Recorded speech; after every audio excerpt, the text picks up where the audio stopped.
mushafnya sendiri, dipersilakan untuk membuka surat 5 surat Al-Maidah ayat 101 sampai 96 sampai 100. Baiklah, kita persilakan kepada Ustadz kita, Ustazana Ustadz Tony Sanwani untuk memandu kita. Tafadhal Ustadz. Baik Ustadz. Baik Bapak Ibu, kita lanjutkan bacaan kita. Assalamualaikum warahmatullahi wabarakatuh. Waalaikumsalam warahmatullahi wabarakatuh. أعوذ بالله من الشيطان الرجيم بسم الله الرحمن الرحيم أعوذ بالله من الشيطان الرجيم بسم الله الرحمن الرحيم أحل لكم صيد البحر وطعامه متاعا لكم وللسيارة.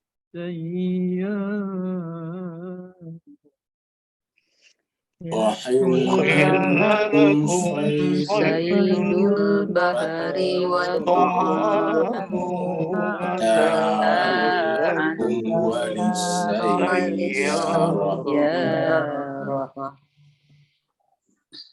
وحرم عليكم صيد البر ما دمتم حرما وحرم عليكم صيد البر ما دمتم حرما واتقوا الله الذي إليه تحشرون. واتقوا الله الذي إليه تحشرون. جعل الله الكعبة البيت الحرام قياما للناس والشهر الحرام. جعل الله الكعبة البيت الحرام قياما للناس والشهر الحرام. والشهر الحرام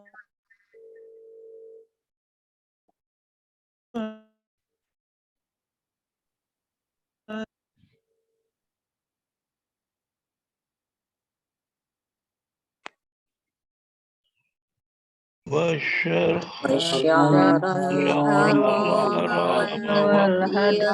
الحرام والهدي ذلك أن الله يعلم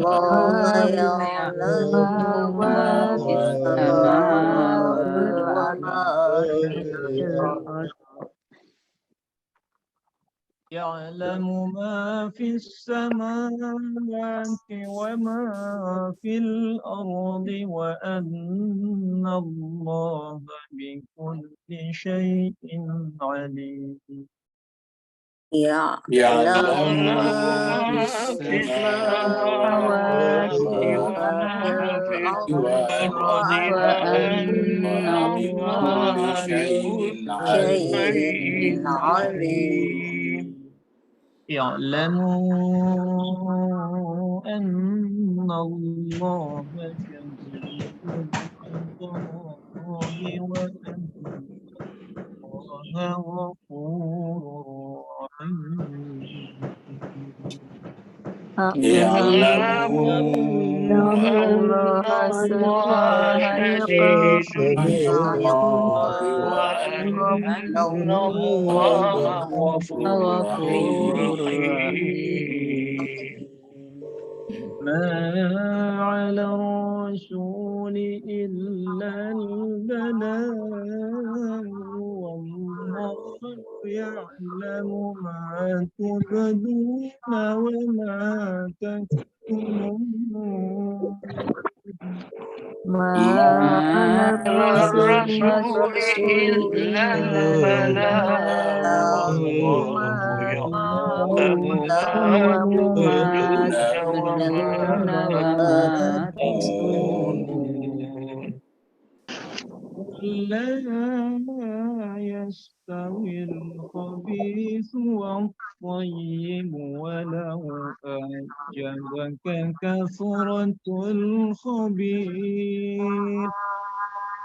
قل لا يستوي الخبيث الخبيث ولو والطيب ولو أعجبك أعجبك كثرة الخبيث الخبيث فاتقوا الله يا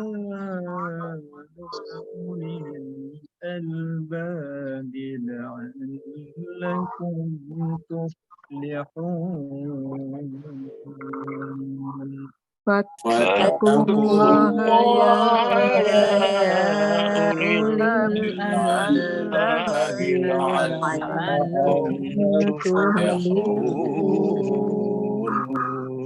صدق الله العلي العظيم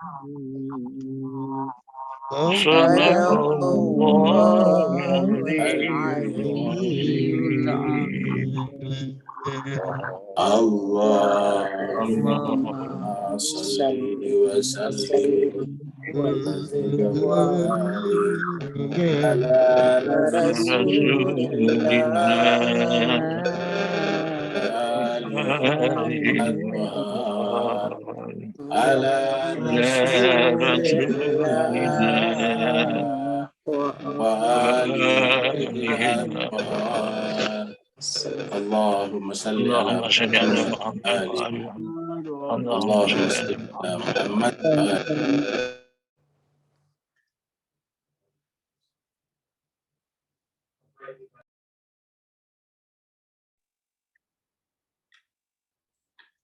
Bapak Ibu jemaah sekalian, kita mengaturkan terima kasih banyak, syukran katsira wa jazakumullah khairal jazak kepada Ustadz kita, Ustadz Tony Sanwani, yang telah meluangkan waktunya untuk memandu kita, membimbing kita, membacakan ayat-ayat Allah Subhanahu wa taala kepada kita semuanya. Semoga setiap huruf yang beliau bacakan kepada kita Allah berikan hasanah, dan setiap hasanah satu hurufnya adalah Allah berikan 10 pahala yang kemudian menjadi asbab Allah memberikan syafaat nanti di yaumil akhirah. Begitu juga Bapak Ibu yang membaca Al-Quran, kalau ini adalah merupakan subuh terakhir bulan suci Ramadan, semoga dengan ayat-ayat, kalimat-kalimat, huruf-huruf yang Bapak Ibu baca tadi menjadi sebab, menjadi wasilah Allah SWT memberikan kesehatan kepada Bapak Ibu semuanya, memanjangkan usianya, hingga bisa berjumpa lagi dengan bulan Ramadan tahun 2025 mendatang. Kita teruskan surat Al-Maidah kita, surat yang kelima. Al-Maidah artinya hidangan. Turunnya surat ini adalah di Madinah, artinya setelah Nabi hijrah dari Mekah ke Yatsrib. Maka disebutlah dengan surat Madaniyah. Kemudian surat ini jumlah ayatnya 120 ayat. Dan tadi kita baca sampai ayat 100, dan seandainya kita lanjut sebentar sore, berarti sampai 105 saja, berarti tersisa 15 ayat untuk kita teruskan di luar bulan suci Ramadan. Dan nanti di luar bulan suci Ramadan, kapan kita akan berjumpa, nanti akan diumumkan di grup kita, ada grup tadabbur kita. Jadi yang belum mendaftar di grup tadabbur bisa menuliskan nomor handphonenya di chat supaya bisa dicatat dan dimasukkan ke grup supaya nanti bisa ikut membaca pengumuman. Di ayat terakhir, ayat 96, ayat 95 ya, Allah SWT berfirman, A'udzubillahi minasyaitonirrajim. Ya ayyuhalladzina amanu la taqtulus sayda wa antum hurum. Kita tidak boleh berburu pada saat dalam keadaan ihram. Ini adalah salah satu bentuk kepedulian Islam kepada lingkungan hidup, Yang kita sudah bahas bahwa Islam itu punya hubungan yang sangat erat antara tiga sisi. Yang pertama adalah Allah, kemudian manusia, kemudian lingkungan hidup. Jadi manusia harus berhubungan dengan Tuhannya, manusia harus berhubungan dengan sesamanya, manusia juga harus berhubungan dengan lingkungan hidupnya. Dan hubungan itu semuanya harus positif. Hubungan kepada Allah harus positif, hubungan kepada sesama juga positif. Dalam Al-Quran disebut dengan lita'arafu. Hubungan kepada alam juga harus positif. Dalam Al-Quran dikatakan la tufsidu fil ard innallaha la yuhibbul mufsidin. Janganlah buat kerusakan di muka bumi karena Allah tidak mencintai, tidak menyukai orang-orang buat kerusakan. Nah, ini adalah puncak haji adalah harusnya kita bicara tentang ketuhanan saja, tapi tiba-tiba bicara tentang lingkungan hidup. Luar biasa.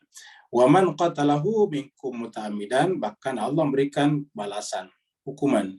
Siapa yang melakukan perburuan secara sengaja, membunuh hewan-hewan buruan secara sengaja, fajazaun mithlu ma qatala minan na'ami yakum bihi zawa adlin minkum hadian baligal Ka'bah.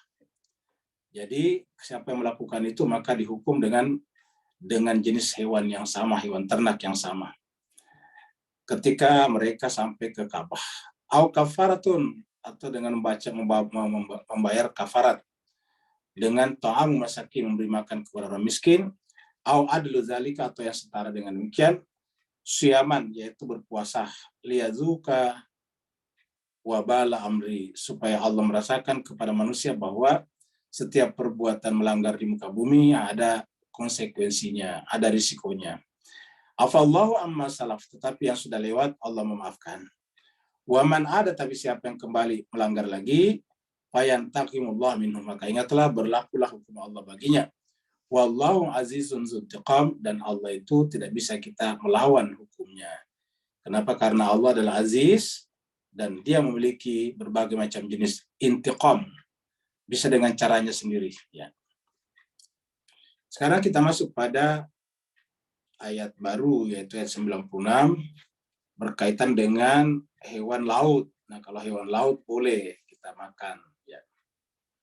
Jadi orang hewan laut, kalau misalnya orang yang berihram, ya boleh ikan laut, hewan laut. Allah berfirman, uhilla lakum, dihalalkan bagi kalian, saydul bahri, binatang buruan laut. Ya, maksudnya ikan dan semacamnya. Tentu nanti ada batasan-batasannya juga, ya. Jadi uhilla lakum saydul bahri wa ta'amuhu, dan memakan hewan laut itu, ikan maksudnya, memakan ikan-ikan itu, mata'allakum walisayarah, itu akan, mataan itu artinya memberikan manfaat kesehatan, kesenangan. Kata-kata mataan itu memiliki manfaat baik bagi tubuh kita. Jadi makan hewan laut itu ternyata berdasarkan ayat ini itu sangat bagus, sangat bermanfaat. Yang disebut dengan istilah seafood, ya. Bukan seafood yang jalan-jalan di pohon, ya, tapi seafood artinya makanan laut, ya.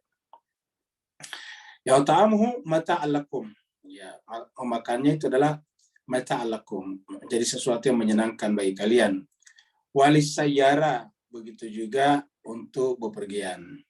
Jadi kalau kita bepergian, lisayara. Apa sebabnya? Karena dulu bepergian itu masih kebanyakan melalui lautan, jarak jauh. Karena daratan belum seperti sekarang, belum ada jalan-jalan, jadi lautan. Makanya alat transportasi jarak jauh yang paling cepat, yang paling lama itu umurnya adalah transportasi air, baik di sungai, di danau, ataupun di laut. Nah, orang-orang yang bepergian di darat, di laut, juga disebut juga dengan as-sayyarah. Ya, bahkan di darat juga. Makanya dari sini lahir kata kendaraan. Jadi mobil atau kereta. Jadi kalau di Malaysia, Singapura, mobil itu namanya kereta, ya. Kalau kita mobil. Nah, mobil atau kereta itu dalam bahasa Arab itu as-sayyarah. Ya, as-sayyarah. Ya. Jadi kalau ditanya punya siapakah mobil ini, kita katakan liman hadhis sayyaratu. Punya siapakah mobil ini? As-sayyaratu lil mudarrisi, mobil itu punyanya guru. Atau as-sayyaratu lil mudiri, punyanya Pak Kepala Sekolah ataukah guru kepala. Jadi lis sayyarah. Kenapa sayyarah? Karena bepergian. Sayyarah itu dari kata sara yasiru, berjalan sebetulnya. Jadi sayyarah itu kita sebut dengan alat transportasi. Ya, mirip dengan bahasa Inggris vehicle. Ya. Jadi ini adalah untuk bepergian. Jadi ini diartikan dengan mobil atau kereta itu dari kata sara yasiru, berjalan. As-sayyar itu alat untuk berjalan, alat transportasi. Wa hurrima alaikum, dan diharamkan kepada kalian saydul bari, hewan buruan darat. Diharamkan saydul bari. Tetapi pengharamannya selama ihram saja. Tentu saja yang dimaksud adalah yang sudah halal zatnya, tetap diharamkan. Kalau sudah selesai ihram, ya tetap yang zatnya haram tetap haram. Tidak bisa dikatakan karena kita sudah tidak ihram, semua hewan ternak bisa dimakan. Ya, tetap dalam pandangan Al-Quran tidak boleh makan babi, walaupun babi juga hewan ternak, ya, dan bisa diburu juga. Ya. Jadi wa hurrima alaikum saydul barri, dan diharamkan kepada kalian sayd. Sayd itu artinya hewan buruan. Al-bari yang di darat. Kalau tadi sini adalah sayd, hewan buruan di laut. Ya. Jadi wa hurrima alaikum saydul barri madumtu hurmun, selama kalian berihram. Jadi ini jemaah sekalian menjelaskan kepada kita bahwa walaupun halal tetap ada batasan-batasannya. Ada batasan-batasannya. Nah, hal yang sama terjadi sekarang. Jadi walaupun Al-Quran mengatakan bahwa diharamkan kepada kalian, dihalalkan kepada kalian hewan buruan laut, tetapi ketika hewan buruan tersebut dianggap sudah menjadi berkurang, langka, maka pemerintah atau negara atau kerajaan boleh mengeluarkan undang-undang untuk melarang berburu, untuk melindungi kepunahannya, karena kalau punah akan memberikan pengaruh yang negatif terhadap ekosistem atau mata rantai kehidupan. Seperti contohnya di laut, ada larangan terhadap hiu-hiu tertentu. Ada larangan berburu misalnya paus. Sekarang paus semakin langka. Kenapa? Karena ya diburu orang-orang, terkadang misalnya hiu hanya diambil siripnya saja, terus tubuhnya dibuang lagi ke lautan, kasihan. Nah, ini harusnya tetap ada peraturan. Peraturan itu adalah kalau dianggap itu berbahaya bagi lingkungan, menyiksa hewan seperti tadi, hiu hidup, diambil diambil siripnya, terus badannya masih hidup, dibuang lagi ke lautan. Itu kan benar-benar tidak memiliki perasaan sama sekali. Dan ini masih banyak terjadi di masyarakat kita, di kalangan nelayan. Kenapa? Karena mungkin penerangan juga kurang, dan juga mereka terdesak oleh kepentingan ekonomi, sehingga kemudian pertimbangan lingkungan hidup menjadi berkurang. Nah, inilah agama datang tidak melulu hanya bicara wudu. Wudu juga dibahas di awal ayat ini. Tetapi awal surat ini juga bicara tentang akad. Apa artinya akad? Undang-undang itu adalah akad. Law, peraturan itu adalah akad. Ya. Jadi undang-undang atau peraturan di suatu negara, suatu kerajaan itu adalah akad kita berbangsa dan bernegara. Akad kita sebagai warga negara. Jadi kalau kita sebagai warga negara Indonesia, ya kita telah membuat akad dengan perundang-undangan, peraturan-peraturan yang berlaku di dalam wilayah Republik Indonesia. Kalau kita warga negara Singapura, ya kita berakad dengan undang-undang, peraturan yang berlaku di Singapura. Tidak boleh kita mengatakan ini kan agak tidak cocok dengan Islam. Tidak boleh. Kenapa? Karena itu adalah akad kita. Harus kita penuhi. Begitu ya kalau kita ada di Malaysia. Begitu kita menjadi warga negara Malaysia, maka kita telah berakad untuk memenuhi semua perundang-undangan hukum yang berlaku di wilayah Malaysia. Begitulah seterusnya. Sehingga dimanapun kita berada, kita harus memenuhi akad itu. Dan sebelum berbicara tentang makanan, tentang wudhu, tentang macam-macam, tentang wali wilayah, sekarang tentang ihram, perburuan, itu di awal surat Al-Maidah bicaranya pertama kali adalah kewajiban untuk memenuhi akad. Ya ayyuhalladzina amanu aufu bil uqud. wahai orang-orang beriman, penuhilah akad-akad kalian. Nah, jadi Allah mengatakan itu pentingnya akad. Jadi dengan demikian tidak ada alasan bagi kita seorang Islam untuk melawan, memberontak kepada negara kita masing-masing. Nabi kita mencontohkan kepada kita, jangankan negara kita, negara orang saja tidak boleh kita caplok begitu saja, tidak boleh kita memasuki begitu saja. Lihatlah Nabi Muhammad kita ketika pengikutnya semakin banyak di Mekah, dan dia tersiksa di sana, dikejar-kejar, banyak pengikutnya yang disiksa seperti Bilal, Khabab, Al-Aras, banyak yang disiksa. Sehingga kemudian Nabi mencoba mencari alternatif supaya dapat tempat yang lebih aman di negara lain. Apakah Nabi tiba-tiba hanya nyuruh masyarakatnya bawa golok, bawa pedang untuk menyerang negara orang, memaksa? Tidak begitu, Bapak Ibu sekalian. Nabi mengutus kelompok kecil ke Habasyah, Ethiopia sekarang. Mendatangi rajanya, Raja Negus, supaya meminta kalau boleh, kalau bisa diperkenankan untuk tinggal di sini sebagai bentuk perlindungan karena mereka disiksa di Mekah. Nah, coba lihat. Jadi dia datang baik-baik. Dan karena Raja Negus menolak banyak orang, kalau kalian saja yang datang ini saya terima, tapi kalau banyak, waduh, kami tidak sanggup menerimanya. Akhirnya tidak jadi. Lalu kemudian Nabi membuat lagi rombongan pergi ke Taif. Nabi sendiri yang pimpin rombongan itu ke Taif. Taif menolak. Padahal itu kan Taif dengan Mekah dekat. Bisa saja Nabi kalau karena pengikutnya sudah banyak, ya bawa aja alat perang, menyerang itu Taif, caplok, bikin negara di sana. Ya, tapi bukan itu caranya agama. Nabi dilempar batu bahkan di sana. Tapi Nabi tidak memaksakan kehendaknya. Bahkan mendoakan semoga orang Taif itu suatu saat dapat hidayah. Akhirnya kemudian Nabi membuat rombongan ketiga, yaitu pergi ke Yastrib yang kita bicarakan tadi, Madinah. Dipimpin oleh Mus'ab bin Umair, ada rombongan ke sana, pimpinan Mus'ab bin Umair. Nah, sampai di sana rombongan ini berhasil mengambil hatinya suku-suku besar dan suku-suku yang suka berseteru di Yastrib. Akhirnya kemudian mereka datang berbaiat, baiat Aqabah 1, baiat Aqabah 2 untuk menerima Nabi di sana. Jadi Nabi itu selalu memenuhi aturan-aturan, selalu sesuai dengan diplomasi yang terjadi. Seperti itu. Jadi Nabi tidak pernah datang tiba-tiba bawa golok, bawa pedang, nyerbu negaranya orang, suruh mereka keluar. Enggak seperti itu. Islam itu adalah agama kedamaian, agama kemanusiaan. Nah, jadi jemaah sekalian terbahagia, ya Allah mengatakan, wattaqullah, bertakwalah kepada Allah, alladzi ilaihi tusyarun. Karena kalian semuanya pasti akan dikumpulkan ke sana. Jadi wattaqullah, bertakwalah kepada Allah, takwalah kepada Allah. Alladzi, yang ilaihi, kepadanya kalian semuanya tuhsyarun, dikumpulkan. Wattaqullaha alladzi ilaihi tuhsyarun. Bertakwalah kepada Allah alladzi, yang kepadanya lah kalian akan dikumpulkan. Tempat berkumpulnya namanya mahsyar, dari kata tuhsyarun. Nah, jadi tidak bisa kita lari daripada kekuasaan Allah, karena kalau kita luput dari dunia, kita tidak bisa lari dari akhirat. Allah berfirman dalam surat Al-Anfal ini, surat Al-Anfal ayat 24.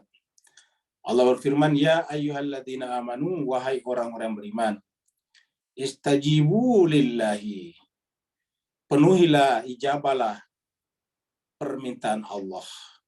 Walir Rasul, juga permintaan Rasul. Idza da'akum, ketika Allah dan Rasul mengajak, memanggil kalian. Lima yuhyikum, karena ajakan panggilan Allah dan Rasul pasti menghidupkan kalian. Menghidupkan lahir dan batin kalian. Menghidupkan jasmani dan rohani kalian. Wa'lamu, dan ketahuilah, annallaha, sungguhnya Allah, yahulu bainal mar'i wa qalbihi. Allah itu ada di antara manusia dengan kalbunya. Wa annahu, dan sungguhnya hunya Allah, ilahi, kepadanya lah tusyarun, kita akan kembali. Jadi kita tidak bisa lari. Pertama, siapapun kita, apapun agama dan kepercayaan kita, berlaku ini, yaitu Allah yahulu bainal mar'i wa qalbi. Allah berada di antara diri kita dan kalbu kita. Yang karenanya kita sebut tadi pembahasan kemarin berdasarkan pertanyaan Pak Nur dengan Ka'bah. Jadi anallah yahulu bainal mar'i wa qalbi. Tidak bisa kita lari, dia selalu ada di sana. Kalau dia tidak ada di sana, kita tidak ada, kita tidak hidup, kita tidak eksis. Dan kita bisa melawannya sekarang di dunia. Kita bisa durhaka sekarang di dunia kepadanya. Tapi kita tidak bisa lari daripadanya. Kenapa? Wa annahu ilaihi tusyarun. Kepadanya lah kita akan dikembalikan. Seperti di sini, ya. Wattaqullah alladzi ilaihi tusyarun. Bertakwalah kepada Allah karena cepat atau lambat, suka atau tidak suka, kepadanya lah kita akan dikumpulkan. لبيك اللهم لبيك لبيك لا شريك لك لبيك إن الحمد والنعمة لك والملك لا شريك لك لبيك اللهم لبيك Ja'alallahul ka'batal baital haram qiyaman linnasina. Allah mengatakan, Allah menjadikan ini. Allah menjadikan. Ini Allah pelakunya nih. Allah menjadikan. Kata kerjanya. Allah telah menjadikan Al-Ka'bata, Ka'bah itu. Nama lainnya adalah Al-Baitul Haram ini. Al-Baital Haram. Jadi Ka'bah itu yang kita bicarakan Ka'bah. Ka'bah itu kita artikan kemarin segi empat, ya, kotak itu namanya Ka'bah. Jadi kotak itu namanya Ka'bah. Jadi Ka'bah, ya, Al-Bait Al-Haram, yang dimaksud Ka'bah di sini bukan sembarang kotak, tetapi yang digelar, yang diberi nama Al-Bait Al-Haram, rumah yang penuh dengan kemuliaan. Al-Haram itu kemuliaan. Al-Baitul Haram, rumah yang penuh dengan kemuliaan. Kenapa? Karena disimbolkan sebagai rumah Tuhan. Ingat simbol, ya, simbol rumah Tuhan, bukan rumah Tuhan beneran. Jadi kalau rumah Tuhan itu Ka'bah sesungguhnya ada pada jiwa-jiwa kita masing-masing. Jadi Ka'bah yang menjadi tempat Tuhan tadi, yahulu bainal mar'i wa qalbi tadi di surat Al-Anfal adalah di dalam jiwa-jiwa kita masing-masing. Ya, jadi kalau kembali tadi ke surat sebelumnya ini, ya, yahulu, jadi annallaha yahulu bainal mar'i wa qalbihi. Nah, itu artinya apa? Ka'bah yang ada dalam jiwa kita, ya. Ka'bah yang ada dalam jiwa kita itu yahulu, di antaranya apa? Tempatnya Tuhan di sana. Yahulu bainal mar'i wa qalbihi. Dia berkedudukan di sana, yang karenanya kita sebut juga dengan Baitul Haram, ya. Disebut Ka'bah juga karena berbentuk kotak juga. Qiyaman linnasi. Qiyaman itu artinya apa? Kata qiyaman itu dari kata qama yakum, itu berdiri. Qiyaman menegakkan apa? Linnas, menegakkan nilai-nilai humanisme. Jadi sebetulnya tujuannya kita berbaitullah atau berhaji umrah agar setelah pulang dari sana kan menjadi mabrur. Apa itu artinya mabrur? Mabrur itu dari kata albir, yaitu memancar dari kata-katanya, lisannya, perbuatannya, albir kebajikan. Nah, siapa yang dari kata-katanya, perbuatannya memancar kebajikan, maka dia akan menjadi penegak nilai-nilai kemanusiaan. Ya. Menjadi penegak dan sekaligus perekat kemanusiaan. Qiyamal linnasi. Makanya di ayat lain disebutnya dengan mathabatal linnas ini. Jadi kalau di surat Al-Baqarah kan disebutnya mathabatal linnas. Coba kita lihat di sini. Nah, kita lihat surat Al-Baqarah ayat 125. Ini menggunakan mathabatan. Ayat 125 surat Al-Baqarah ini. Ya.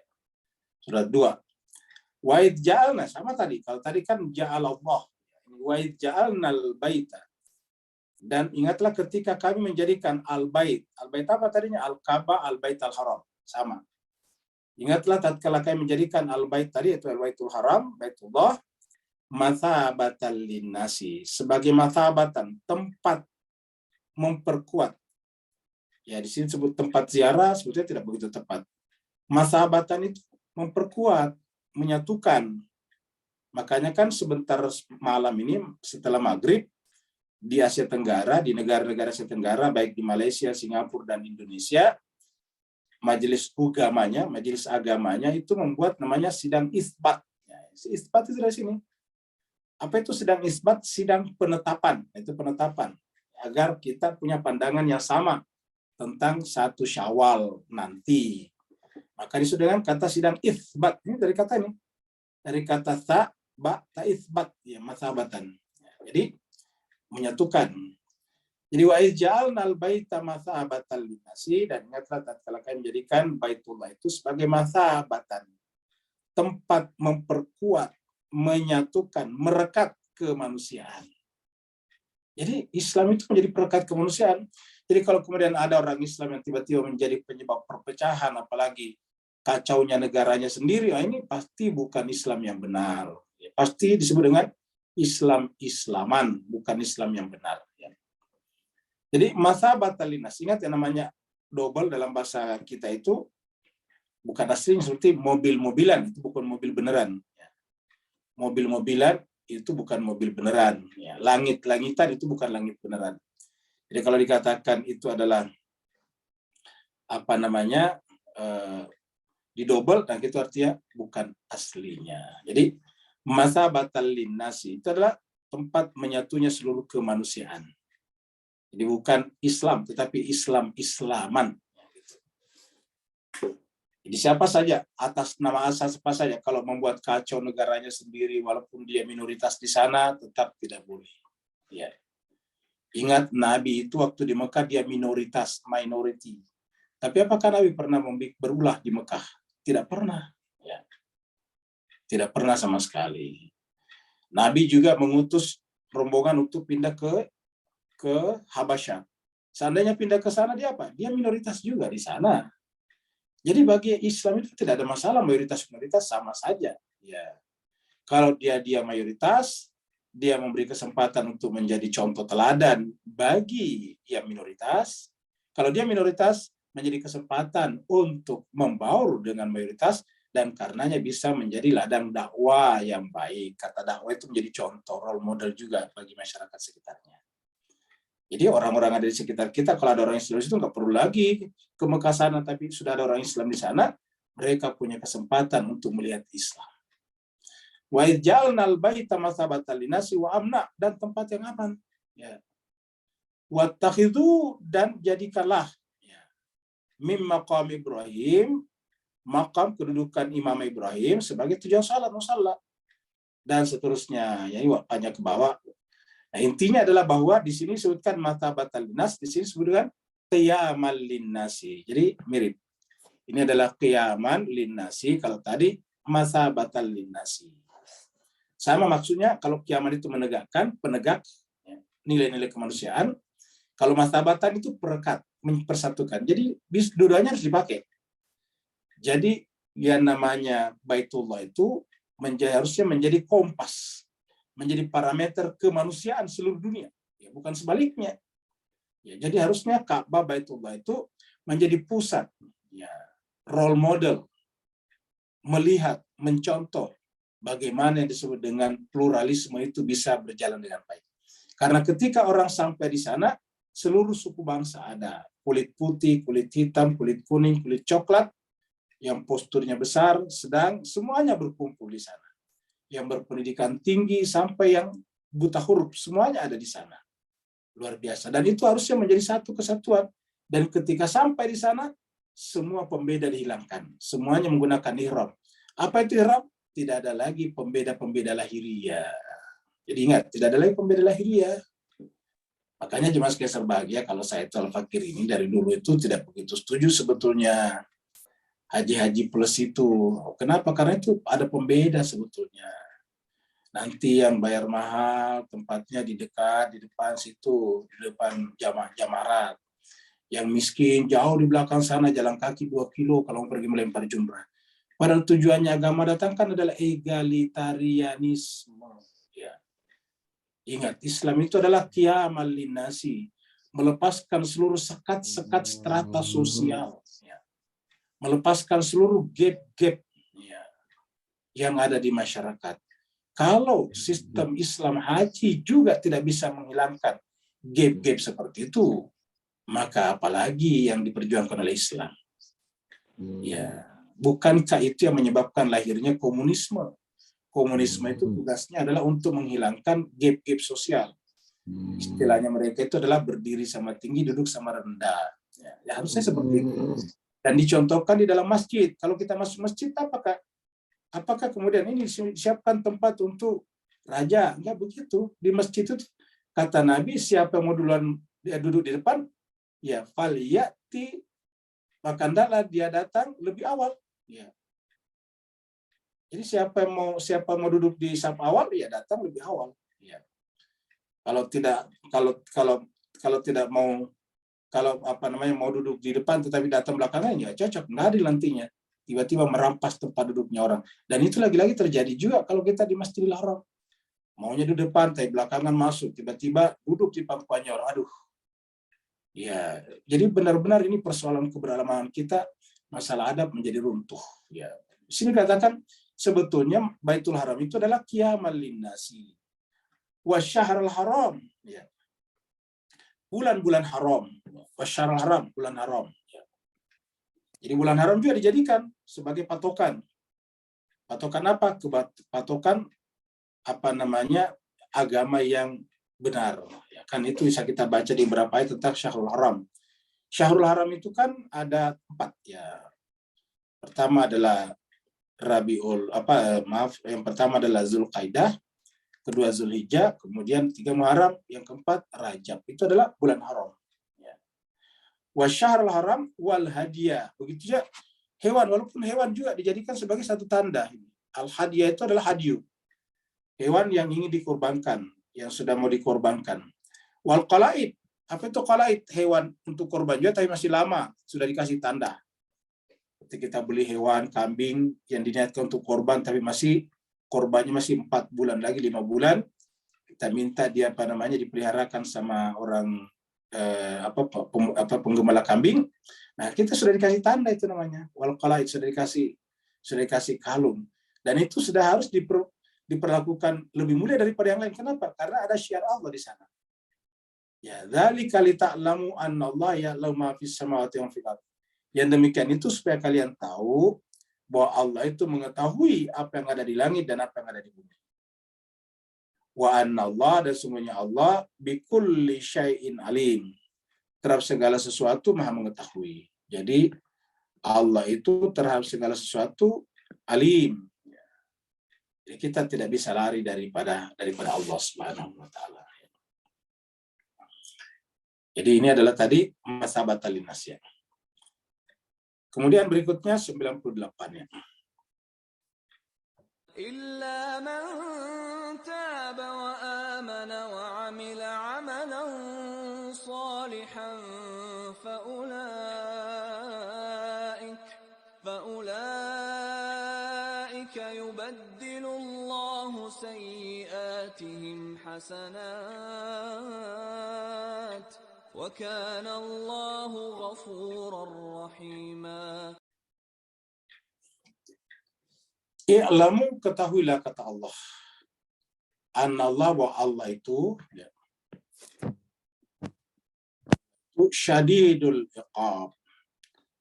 Syadid itu keras, iqab siksaannya. Jadi Allah punya akhir, ending yang sangat keras terhadap kita ini. Tuhan tidak punya ending, kita hanya maksudnya Tuhan akan mengakhiri kehidupan kita, mengujungkan kehidupan kita. Ada siksaan kalau kita di dunia. Karena dunia itu kan dekat, lawannya akhir.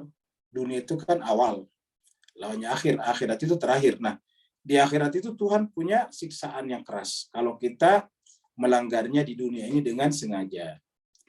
Wa anallah, tetapi pada saat yang sama, jadi di sini kita lihat berjumpa 2 hal ini. Syadidul iqab, ya, ini yang didahulukan. Tapi ingat, Allah juga Maha Pengampun lagi Maha Penyayang.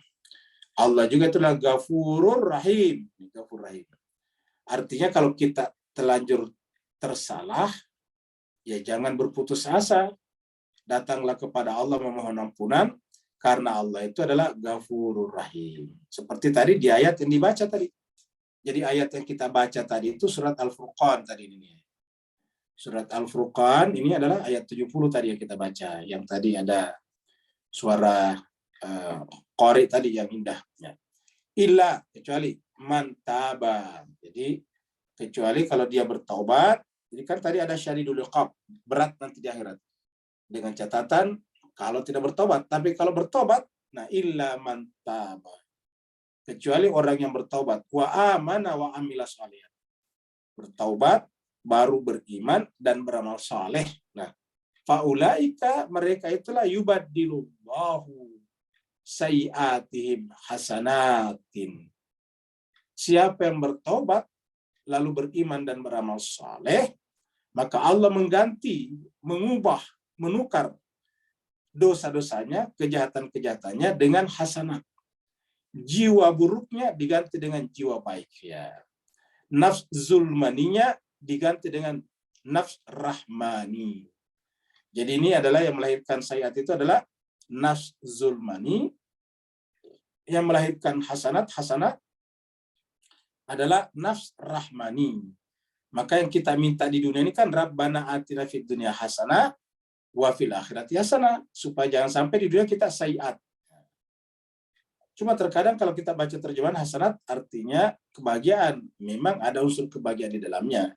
Bahkan tidak bisa bahagia kalau tidak melakukan kebaikan. Tetapi hasanat sendiri artinya lawan daripada sayiat. Ini adalah kejahatan, ini adalah kebaikan. Ya.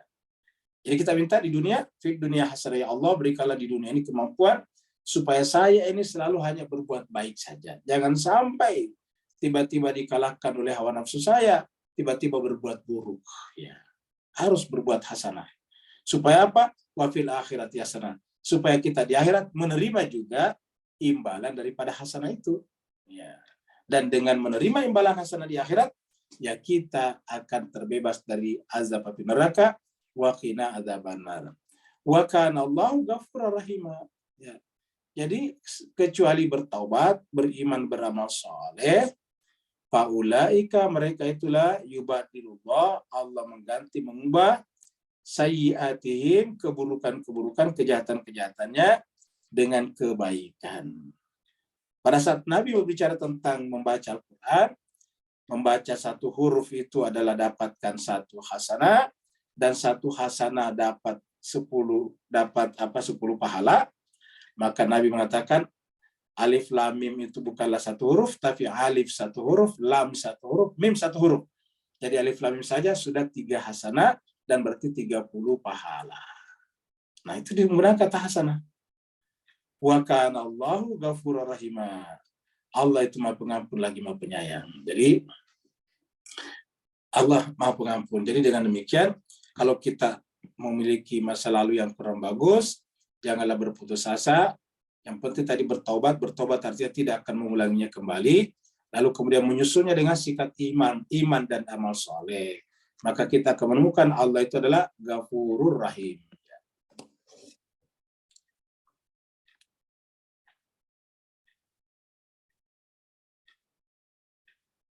Ini bicara ketaatan lagi kepada Allah dan Rasulnya.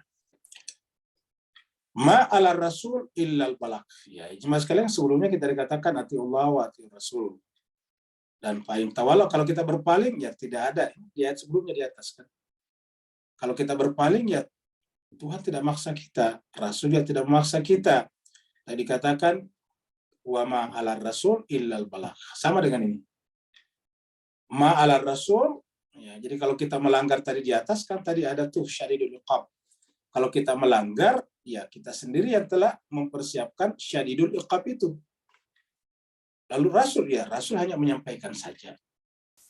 Ma'ala Rasul, tidak ada ini. Tidak ada. Ala kita artikan kewajiban. Ya. Ar-Rasul. Ya. Illa kecuali, ini pasangan ini. Ya. Illa ini diartikan tidak karena ada maknya di depannya. Tiadalah kewajiban Rasul itu illa kecuali. Al-Balak, hanya menyampaikan saja. Jadi kewajiban Rasul itu cuma menyampaikan.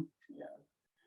Apalagi kita, apalagi Al-Fakir ini cuma membacakan saja ayat Al-Quran, ya yang mau dengar silakan. Yang tidak juga tidak apa-apa. Kenapa? Toh nanti kita di akhirat masing-masing bertanggung jawab. Saya tidak memikul beban Bapak Ibu semuanya. Ingat kemarin pembahasannya kan ada tuh mahumiltum. Saya tidak memikul beban Bapak Ibu sekalian, Bapak-Bapak juga tidak memikul beban saya. Kita semuanya akan dimintai pertanggungjawaban nanti di akhirat. Cepat atau lambat kita akan meninggal dunia, dan kematian itu tak pernah diduga-duga. Kematian itu tak pernah diterka-terka. Ada kemarin satu mobil ya penumpang yang melaju dari dari Cilengsi, dari Jakarta menuju ke luar kota pulang kampung. Ya, isinya sekitar 12 orang. Coba semua itu berpikir akan berlebaran, beridul fitri bersama dengan keluarganya. Pasti di sana sudah ada uang untuk dipersembahkan kepada kedua orang tuanya, keluarganya di kampung. Mungkin sudah ada juga oleh-oleh, berpikir baju apa besok yang dipakai kalau pergi lebaran, mengunjungi sana keluarganya. Semuanya sudah ada di pikiran. Tetapi di kilometer 58 dari Jakarta, tiba-tiba mobil itu menabrak bus dan kemudian terbakar hebat. Dari 12 orang isinya tidak ada yang selamat satupun juga, semuanya menjadi arang luar biasa. Itulah kehidupan. Jadi kejadian itu sekarang lagi-lagi memberikan kepada kita sinyal bahwa yang namanya kehidupan itu selalu tak terduga, ya, selalu tak terduga. Maka satu-satunya cara apa? Ya setiap saat kita mempersiapkan diri. Yang 12 orang isinya mobil mobil minibus itu, Grand Max itu tidak ada yang berpikir kalau sebentar dia akan meninggal. Apalagi meninggal dalam keadaan terpanggang, nggak ada. Ya sampai sekarang baru 2 yang bisa diidentifikasi, yang lain tidak bisa karena sudah menjadi arang. Istilahnya polisi itu sudah mengarang, ya sudah menjadi arang. Terbakar, Bapak Ibu lihat semuanya di televisi, di video, sedemikian hebatnya. Jadi cuma sekedar orang-orang sekitarnya nggak bisa berbuat apa-apa. Di dalamnya orang mendengarkan awalnya berteriak-teriak, tapi orang berbuat apa? Tidak ada air. Ya. Nah jadi Bapak Ibu jemaat sekalian, begitulah kehidupan. Kehidupan kita ini rapuh, ya, rapuh sekali. Sebentar-sebentar sedikit kita sakit saat meninggal. Ada juga yang tidak sakit meninggal seperti tadi di mobil. Jadi satu-satunya yang realistis, satu-satunya yang paling nyata kita lakukan adalah mempersiapkan diri menuju kepada kematian. Dan cara paling baik mempersiapkan diri kepada kematian adalah mempelajari kitab sucinya. Karena kitab suci itu diturunkan kepada kita untuk membimbing kita berjalan ke sana. Maka dikatakan itu tugasnya Rasul, tetapi hanya menyampaikan. Kita mau dengar ya tidak masalah juga. Kita tidak mendengar ya tidak ada masalah juga. Kalau kita mendengarkan yang dapat pahalanya kita. Rasul tetap Rasul. Kalau kita menolak, Nabi tidak berkurang nilai kerasulannya. Begitu dengan kitab suci. Kalau semua orang pada subuh hari ini di seluruh dunia mendengarkan ayat ini kita baca, ya tidak menambah kemuliaan ayat ini. Tetap saja ayat ini tetap mulia. Ya. Begitu ya kalau semua orang menolak, tidak ada yang membacanya, ya tidak mengurangi kemuliaan ayat ini. Kenapa? Karena Al-Quran datang hanya sebagai al-balagh penyampai saja, selebihnya tergantung kita masing-masing. Ya. Toh untuk diri-diri kita masing-masing, Bapak Ibu jemaat sekalian. Semua yang kita miliki di dunia akan kita tinggalkan. Di dunia ini kita akan tinggalkan rumah kita, suami kita, istri kita, anak kita, orang tua kita, tetangga kita, kerabat kita, sanak saudara kita, handai taulan kita, kantor kita, investasi kita, sawah ladang kita, semuanya akan kita tinggalkan. Yang kita bawa ke sana apa? Yaitu iman dan amal saleh kita yang berdasarkan pada petunjuk yang benar, yaitu Al-Quran. Maka Allah mengatakan, wallahu ya'lamu ma tubduna wa ma taktumun. Isi hati kita orang lain tidak tahu, tapi Allah tahu ini. Wallahu ya'lamu, Allah mengetahui. Dan Bapak Ibu sekalian yang mengikuti tadabbur ini, ayat yang senafas dengan ini sudah berkali-kali kita munculkannya. Sudah berkali-kali muncul maksudnya. Wallahu ya'lamu ma tubdun, tubdun itu kalian nampakkan. Wa ma taktumun, dan apa yang kalian sembunyikan. Terkadang menggunakan kata wa ma tukhfuna, seperti dalam surat Al-Baqarah itu, walillahi ma fis samawati wa fil ardh wa in tubdu ma fi anfusikum aw tukhfuhu yuhasibukum billah. Jika kalian menampakkan sesuatu yang ada pada diri kalian atau menyembunyikannya, yuhasibukum billah, Allah akan memperhitungkannya. Allah tidak membiarkan kita lolos begitu saja. Jadi ini adalah ayat 99-nya. Ini kita lihat surat Al-Ankabut. Wa in kadzabuka wa in tukadzibu, apabila kalian mendustakan, tadi mendustakan nabi hanya menyampaikan saja. Wa in tukadzibu, kalau kalian mendustakan apa yang disampaikan nabi, maka ketahui bahwa sungguhnya bukan hanya nabi yang sekarang didustakan, bukan hanya kitab sekarang yang didustakan, tapi kadzdzaba umamum min qablikum, tetapi juga umat-umat, sebagian anggota umat maksudnya, sebelum kalian telah mendustakannya juga. Jadi ini adalah perilaku dari dulu sampai sekarang. Ya. mendustakan kebenaran. Jadi wa in tukadzibu faqad kadzdzaba umamun min qablikum. Wa ma 'alar rasul, diulangi lagi, wa ma 'alar rasul, tiadalah kewajiban rasul illa, ini ma pasangannya illa, tiadalah kewajiban rasul itu illa kecuali al-balagh al-mubin, yaitu menjadi penyampai yang nyata, terang benderang. Saya kira Bapak sekalian yang mengikuti tadabbur ini jelas ya, walaupun kita bukan orang Arab, saya kira jelas sekali Al-Quran sebetulnya. Jadi kalau ada orang-orang mengatakan tidak harus kita punya ilmu hermeneutik baru bisa mengerti Al-Quran, ini membuat Al-Quran susah diakses oleh orang awam. Al-Quran ini harus bisa diakses oleh seluruh manusia. Yang paling tinggi sekolahnya sampai yang paling di bawah sekolahnya. Kenapa? Karena sesuai dengan fitrah manusia. Ya, Al-Quran harus gampang. Al-Quran mengatakan Allah tidak menghendaki kesulitan bagi kalian, Allah justru menghendaki kemudahan. Yuridullahu bikumul yusr wala yuridu bikumul usr. Ya. Jadi wa ma 'alar rasul illal balagh al-mubin, illal balaghul mubin. Ya. Jadi yang rugi adalah kita juga, ya, bukan Allah, bukan Rasul, bukan Al-Quran, tetapi kita masing-masing. Kita selama ini kan, mohon maaf, rata-rata terhambat atau terkendala atau bahkan mungkin mohon maaf malas membaca Al-Quran karena terlalu sibuk mengurusi harta benda kita, anak-anak kita, rumah tangga kita, rumah kita, kemudian sawah ladang kita. Padahal kan menjadi fakta Pak Bos, kenyataan bahwa kalau kita meninggal semuanya kita tinggalkan. Coba.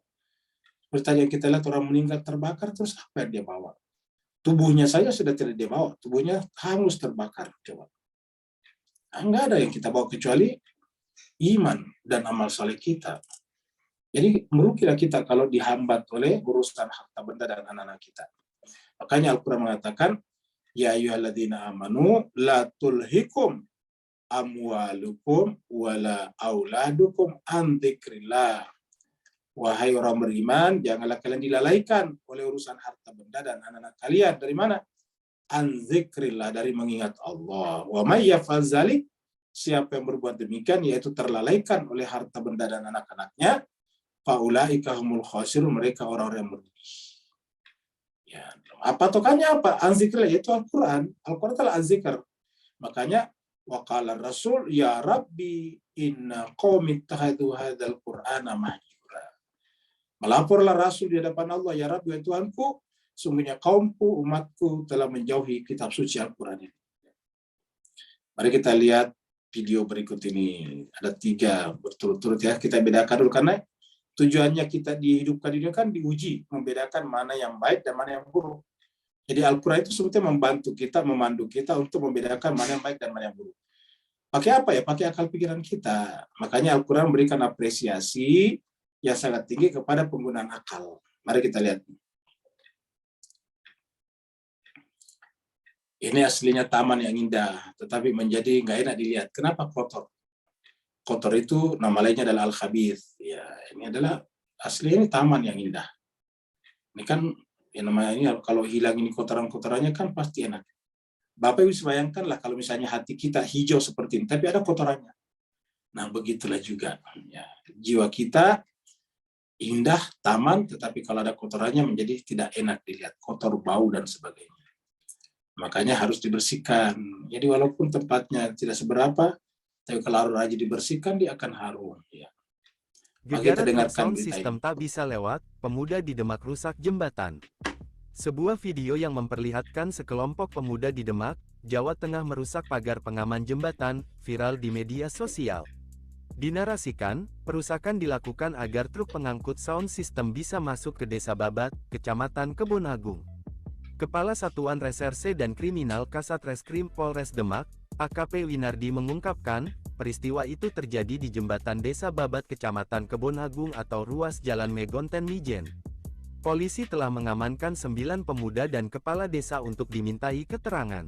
Kami dari pihak Polres Demak pada saat kejadian telah mengamankan sekitar 9 orang dan 1 orang kades terkait dengan terjadinya dugaan perusakan tersebut, terang Winardi, Senin, tanggal 8 April tahun 2024. Dari informasi yang didapat oleh kepolisian, tindakan membongkar pagar jembatan itu diduga telah seizin perangkat desa. Mereka diduga meminta izin kepada Kades dan Kades memberikan izin untuk melakukan perusakan dengan cara merusak pembatas jembatan, terangnya. Polisi menyita sejumlah barang bukti yaitu 3 truk, 1 pickup, serta 2 alat yang digunakan untuk merusak. Kondisi pembatas jembatan saat ini rusak parah. Pipa besi pengaman jembatan juga telah diambil. Pagar jembatan rusak 100% karena dirusak semuanya. Dengan tujuan supaya truk itu bisa lewat, kata dia. Bapak Ibu sekalian lihat tadi berita itu kan. Coba di bawah Bapak Ibu semuanya, tuan-tuan, puan-puan tadi menyaksikan berita itu. Kira-kira apa responnya? Ya pasti tepok jidat kan. Ya. Tapi yang melakukan itu siapa? Orang Islam. Atas nama takbiran, padahal takbiran secara rame-rame itu tidak ada sunnahnya dari Nabi. Dibikin takbiran di lapangan, pihak kepala desa atau pihak perangkat desa mendatangkan sound system yang besar, tentu pasti nanti ada panggungnya, dan sound system yang banyak itu diangkut oleh mobil truk, dan karena truknya tidak bisa lewat di jembatan karena ada pembatasnya, bayangkan Pak sekalian, alih-alih truknya diganti yang kecil, pagar pembatas jembatan dirusak. Coba. Kita tentu malu menyaksikan ini, tapi ini orang Islam. Jadi seakan-akan ini yang kita bicarakan kemarin, bulu dalam beragama. Takbiran itu kan di lapangan besar, itu bukan anjuran Nabi, tidak ada dalam Al-Quran juga. Di Quran sepanjang kita membaca ayat-ayat tentang puasa, tidak ada perintah untuk takbiran di lapangan. Itu tradisi, kebudayaan. Ya, takbiran dilakukan, tetapi di rumah-rumah masing-masing aja. Pada malam takbiran, seperti kalau misalnya besok Lebaran, ya sebentar malam takbiran di rumah kita masing-masing. Biasanya setelah salat maghrib baru kita membaca Allahu Akbar, Allahu Akbar, nah gitu. Nah, jadi cukup itu Pak sekalian. Ya, bisa kita baca setelah salat maghrib saja, salat isya, atau bisa juga sepanjang malam. Tapi di rumah dan tidak mengganggu orang lain. Tapi Bapak Ibu bisa lihat tadi, demi membuat acara takbiran di lapangan, mereka mendatangkan sound system 3 truk, dan truknya itu tidak bisa lewat, alih-alih truknya diganti, justru jembatan yang permanen dirusak luar biasa. Sekarang gimana cara berpikirnya? Inilah contoh bagaimana agama itu punya daya rusak yang sangat tinggi. Ya. Wajarlah kalau umat Islam suka jadi teroris misalnya. Karena coba lihat tadi kok bisa, bahkan atas izin kepala desa. Salah satu yang ditangkap tadi kepala desa Pak Bu sekalian. Coba. Dan ini bukan hanya kasusnya seperti itu. Dalam kasus speaker yang sering kita bicarakan di sini terjadi seperti itu. Dalam kasus kemarin untuk beli takjil, seakan-akan saya berpuasa, saya boleh dong saya parkir sembarangan di jalan karena saya mau beli takjil, saya mau buka puasa. Coba. Padahal tujuannya puasa kan justru untuk menahan diri, mengendalikan pribadi kita, jiwa kita. Parkir di tengah jalan, menghalangi orang lewat, ditegur, marah, meludahi orang. Ini gimana coba? Ini artinya apa? Agama yang substantif tidak sampai lagi ke masyarakat. Yang kita saksikannya seperti kata Nabi cuma busa saja. Ya. Apa sebabnya? Ya, kita berislam tapi tidak mengkaji Al-Quran secara sistematis, terstruktur, dan konsekuen. Ya. Jadi harusnya ini kita perlakukan di sini TSM. Kan ada tuh biasa kata-kata TSM. Jadi ikhwan kita di Singapura, di Malaysia mungkin belum tahu TSM. T-nya terstruktur, S-nya sistematis, M-nya masif. Nah, gitu. Jadi harusnya Al-Quran inilah yang harus kita kaji, kita tadabburi secara TSM. Terstruktur, sistematis, dan masif. Sayang seribu sayang, justru yang dilakukan seperti itu biasanya hal berkaitan dengan politik belaka saja. Harusnya Al-Quran ini harus kita tadabburi secara terstruktur, sistematis, dan masif. Melibatkan banyak orang. Supaya apa? Jangan memalukan seperti tadi. Oh, di mana critical thinking-nya itu? Di mana logikanya coba? Truk tidak bisa masuk, yang dirusak jembatan. Coba bayangkan Pak Bos sekarang. Di mana? Jembatan itu kan dibiayai anggaran pendapatan belanja negara, rakyat yang punya. Dan itu tidak bisa diperbaiki lagi Pak Bos sekalian. Ya, tanyalah semua nanti orang teknik sipil. Setelah tadi pagarnya itu railingnya itu kan namanya guard rail. Guard itu penjaga, rail itu apa pagar? Pagar pengaman itu Pak Bos sekalian. Nanti pagarnya sudah dirusak. Bapak Ibu tahu masalahnya. itu nanti dilewati anak-anak sekolah, anak SD, anak SMP. Anak SD, SMP kalau sekalian kita tahu masih suka canda-canda dengan teman-temannya. Lewat situ tiba-tiba canda, dorong temannya, gimana coba? Di mana cara berpikirnya mereka itu? Dan hebatnya lagi, itu diaminkan atas sepengetahuan oleh kepala desanya, coba. Tapi inilah, mohon maaf sekali lagi, inilah kualitas berpikir kita umat Islam. Karena kita tidak diajari berpikir kritis. Ya, kita diajari hanya menjadi penunggu dan penunggu saja. Kita diajari menjadi penjaga gawang, bukan menjadi pemain sepak bola yang benar. Jadi akhirnya kita pasif seperti tadi. Ya. Padahal kan sebetulnya sederhana ya. Harusnya truknya disuruh ganti dong yang kecil. Kalau memang mau mendapatkan order itu. Dan si pemilik penyewa sound system harusnya survei dulu dong di mana mau dipasang ini, kan begitu. Dalam dunia manajemen seperti itu, survei dulu ini barang dipasang di mana, jalan ke sana ada enggak, kan begitu. Kok tiba-tiba setelah truk tidak bisa masuk, pembatas pagar jembatan yang dirusak, dan kata tadi itu 100% rusak, luar biasa. Artinya apa? Pagarnya hilang sama sekali. Tiang-tiangnya tadi yang disebut dengan penahan railnya itu sudah hilang. Pipa-pipa besinya, bajanya juga sudah hilang, bayangkan. Ya kasihan sekali. Gimana bisa negara bisa maju kalau begini? Yang merusak siapa? Ya mohon maaf, orang Islam juga. Memprihatinkan orang Islam ini. Kualitasnya seperti itu. Rajin wudhu, rajin salat, tetapi akal pikiran tidak dilatih dengan baik. Allah mengatakan, katakanlah Muhammad, mari kita baca ayat ini baik-baik. Katakanlah Muhammad, la yastawil khabis, yang namanya yang buruk tidak sama ini. Al-khabis itu tidak sama, nilainya tidak sama. Dengan apa? Dengan yang thayyib. Yang namanya buruk tidak sama dengan yang baik. Jelas sekali perbedaannya. Kalau di dalam surat Al-Baqarah dikatakan qad tabayyana rusydu minal ghayy, kan begitu. La ikraha fiddin, tidak ada paksaan dalam agama. Kenapa?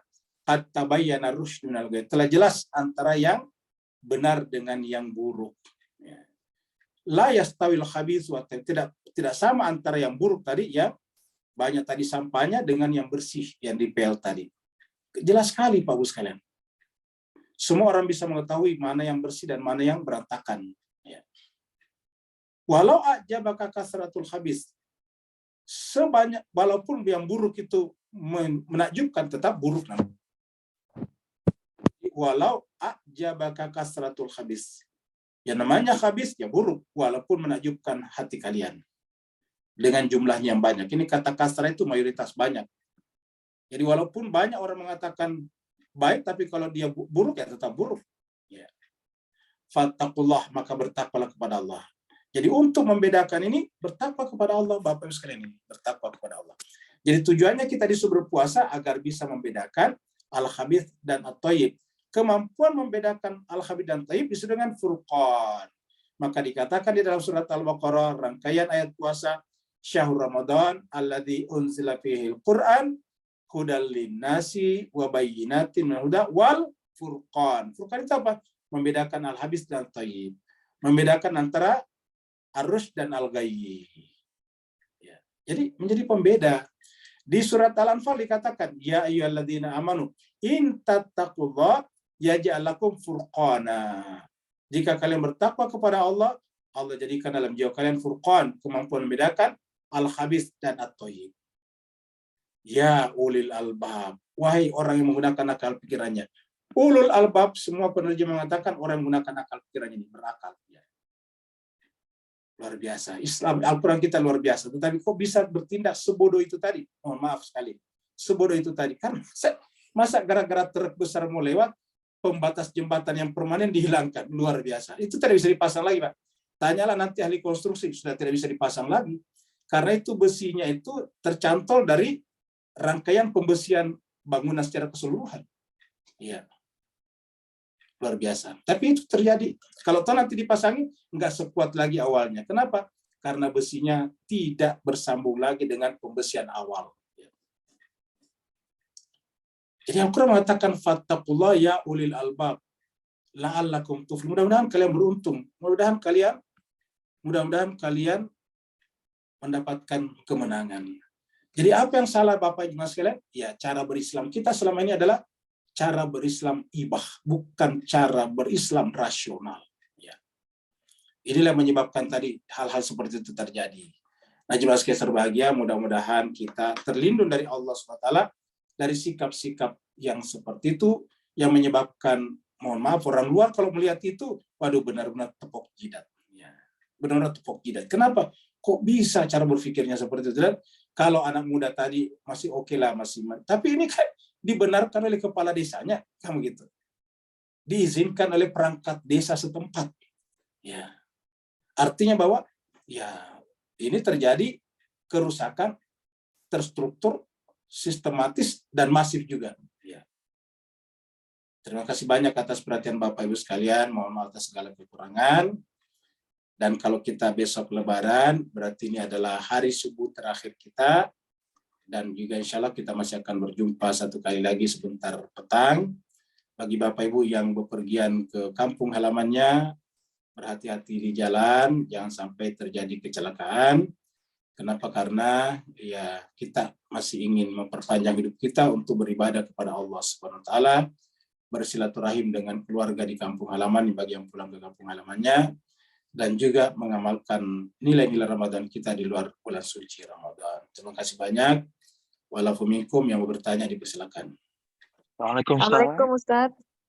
Waalaikumsalam. Yang ibu-ibu dulu ya. Pak yang di belakangnya Pak, silakan. Coba dulu nih Ustaz. Ya, Ibu ya silakan. Cek. Iya Ustaz. Ya, Ustaz, silakan. afwan Ustaz. Ini kan besok hari raya Ustaz. Sebenarnya konsep yang benar dalam memaknai hari raya itu seperti apa? Kadang saya bingung apakah kita harus berpesta, berbahagia yang sangat berlebihan atau harus sedih, karena sebenarnya kan Ramadan itu udah hadiah buat kita, tapi ketika hadiahnya diambil lagi, terus harusnya kita sedih ya Ustaz pas hari raya. Tapi gimana Ustaz sebaiknya? Afwan Ustaz. Terima kasih banyak atas pertanyaannya. Jadi Bapak Ibu sekalian, kita sampaikan bahwa ayat-ayat kita bahas ini sudah 2 ayat di surat An-Nisa, ada surat Al-Maidah tentang la taghlu fi dinikum, jangan kamu gulu dalam beragama. Dan penyebab gulu dalam beragama apa? Yaitu budaya, sesuatu yang bukan bagian dari agama sebetulnya. Kita ulangi, yang menyebabkan kita gulu biasanya yang bukan merupakan bagian dari agama, bukan merupakan bagian dari agama. Tetapi tiba-tiba kita anggap bagian dari agama, sehingga kemudian diidentikan dengan agama. Sehingga melarang atau merubah itu tidak berani. Padahal yang tidak boleh berubah itu agama. Maka kita harus bisa membedakan mana agamanya dan mana budayanya, culture-nya, kulturnya. Seperti misalnya takbiran keliling itu kan kultur. Takbiran tadi pakai panggung, pakai apa tadi, sound system yang begitu besar tadi, itu kan kultur. Ya itu kan memboros sebetulnya kalau dilakukan sekarang. Di kampung itu lebih baik kalau digunakan untuk membayar beasiswa pembayaran SPP-nya anak-anak yang tidak mampu membayar sekolah. Kan itu bukan perintah agama. Ya. Nah, jadi pertanyaan tadi menarik. Jadi sebagaimana kita sampaikan bahwa dalam konteks Al-Quran atau Islam, begitu kita pulang dari salat Idul Fitri, maka selesailah seluruh rangkaian ibadah Ramadan kita. Ulangi lagi, setelah kita pulang dari salat Idul Fitri, ya, yang rangkaiannya itu mulai daripada puasa, baca Quran, terus kemudian bayar zakat fitrah, paling lambat malam takbiran sebentar, dan kemudian besoknya salat Idul Fitri.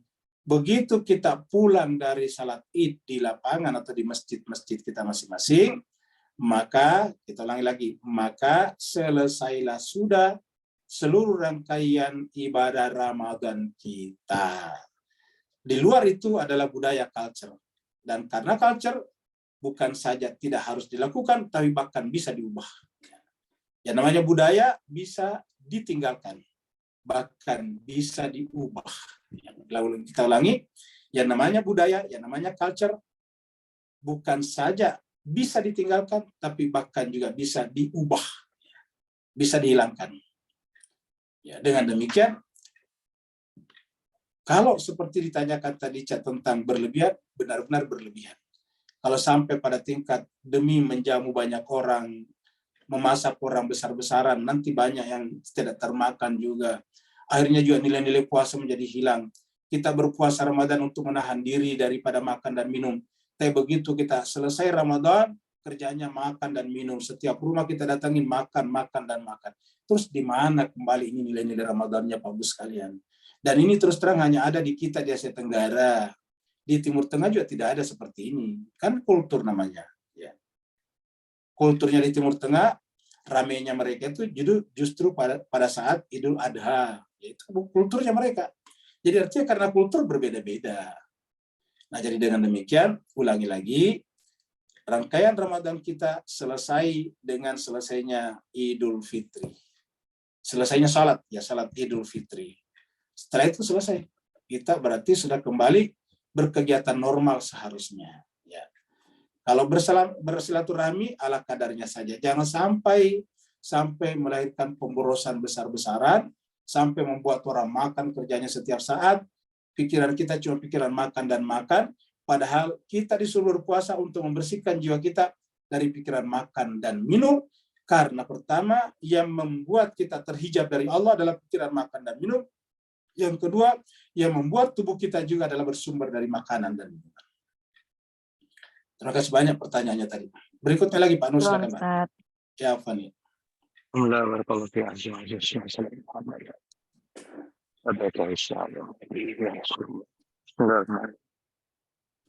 Syahrul Ramadan Mubarak, ma'azibatkan semua. Ustaz, kembali kepada kupasan 99 tadi Ustaz, dengan statement yang saya buat, betulkan Ustaz, bahawa setelah malam kelam hati-hati kita yang gelap tadi kembali diterangi fajar qadar, maka Allah kembalikan asal fitrah jiwa kita kepada asli manusiawi kita yang tersesat selama 11 bulan yang lalu.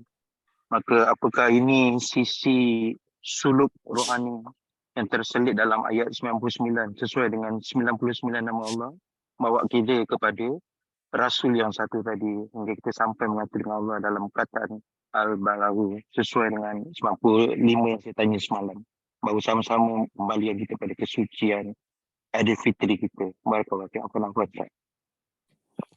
Baik, terima kasih Bang. Jadi kita sampaikan Mas sekalian, sebetulnya di dalam Al-Quran itu nama Allah itu tidak hanya 99, tapi lebih banyak lagi. Cuma biasanya disimplifikasi, disederhanakan menjadi 99. Kalau dihitung secara satu-satu lebih daripada 99. Kalau kita membaca apa itu namanya tuh Jausan Kabir, bahkan ada yang sampai 1000 di sana. Ya, itu adalah nama Allah. Nah, tetapi kata-kata al-balagh di sini sama dengan tadi malam yang kita baca tentang sampai kepada balighal Ka'bah, ya. Sampai kepada Ka'bah. Nah, jadi sebetulnya Rasul itu tidak punya tugas kecuali hanya menyampaikan. Kata menyampaikan itu artinya apa? Mengantarkan kita untuk juga sampai kepada Baitullah. Ya. Banyak orang yang setiap hari berumroh, setiap saat berumroh, tetapi tidak sampai-sampai jua ke Baitullah. Bahkan ada orang yang tinggal di sekitar Baitullah, tapi tidak sampai kepada Baitullah. Contohnya misalnya pada zaman Nabi Muhammad kita. Nabi Muhammad kan di Mekah itu kan di sekitar Baitullah tinggalnya, rumahnya di sekitar situ semuanya. Dan orang-orang yang menentang Nabi Muhammad bahkan melempari batu, mencaci maki, mengotori pakaiannya, itu juga adalah orang tinggal di Baitullah. Jadi artinya kenapa mereka melawan Nabi Muhammad? Karena mereka tinggal di Baitullah, bahkan mereka juga tawaf di Baitullah, tetapi jiwanya tidak sampai kepada Baitullah. Inilah yang dimaksud di dalam surat Al-Anfal. Ya, kita buka surat Al-Anfal di sini. Surat yang ke-8. Ya. Ada surat 8 ayatnya 34 ya, 34. Wa ma lahum alla yu'adzibahumullah. Bagaimana mungkin Allah tidak mengazab mereka? Wa hum yasudduna 'anil Masjidil Haram. Mereka tinggal di sekitar Masjidil Haram, tapi hakikatnya menghalang-halangi orang ke Masjidil Haram. Masjidil Haram yang mana? Di hati kita. Dia ada di sana, tetapi menghalang-halangi orang itu sampai kepada Masjidil Haram di hati kita. Tidak sampai kepada batinnya. Wa ma kanu auliya, karenanya mereka tidak pantas menjadi auliyanya. pelindungnya, walinya orang Islam. In auliya'u, yang pantas jadi walinya orang Islam adalah seperti yang disebutkan di ayat 55 surat Al-Maidah yang kita baca. Innama waliyukumullah. Kan ini auliyanya kita temukan di surat Al-Maidah 51. Ya ayyuhalladzina amanu la tattakhidul yahuda wan nasara auliya. Nah, siapa walinya? Innama waliyukumullah wa rasuluhu walladzina amanu alladzina yuqimunas shalah wa yu'tunaz zakata wa hum raki'un. Jadi in auliya'u, auliyanya itu tiada lain kecuali al-muttaqun, orang bertakwa. Walakinna, akan tetapi aksarahum, kebanyakan manusia la ya'lamun. Nah, wa makana salatuhum, tiadalah salat mereka indal bait, di sekitar Baitullah itu, illa, kecuali mukaan, seperti orang bersiul saja, wa tasdiyatan, dan bertepuk tangan, tidak ada nilainya. Dan nanti di akhirat walaupun dia salat, salatnya tidak tanggung-tanggung di mana? Di Masjidil Haram. Ulangi lagi, mereka salatnya di mana? Di Masjidil Haram. Salatnya bukan di rumah di Singapura, di Malaysia, di Indonesia, bukan di Jakarta, bukan di Papua salatnya, tapi di mana? Indal bait. Tetapi apa kata Allah? Fazuqul adzab. Rasakanlah azab bima kuntum takfurun. Karena kalian telah menutup hatinya untuk sampai kepada Al-Ka'bah, Al-Bait Al-Haram. Terima kasih banyak Bapak Ibu sekalian atas perhatiannya. Mohon maaf atas segala kekurangannya. Semoga kita diberikan panjang umur untuk berjumpa lagi sebentar sore untuk pertemuan yang terakhir di bulan suci Ramadan. Kalau seandainya besok kita beridul fitri, tapi kalau lihat sih sepertinya besok kita sudah idul fitri. Terima kasih banyak. Wassalamualaikum warahmatullahi taala wabarakatuh. Waalaikumsalam.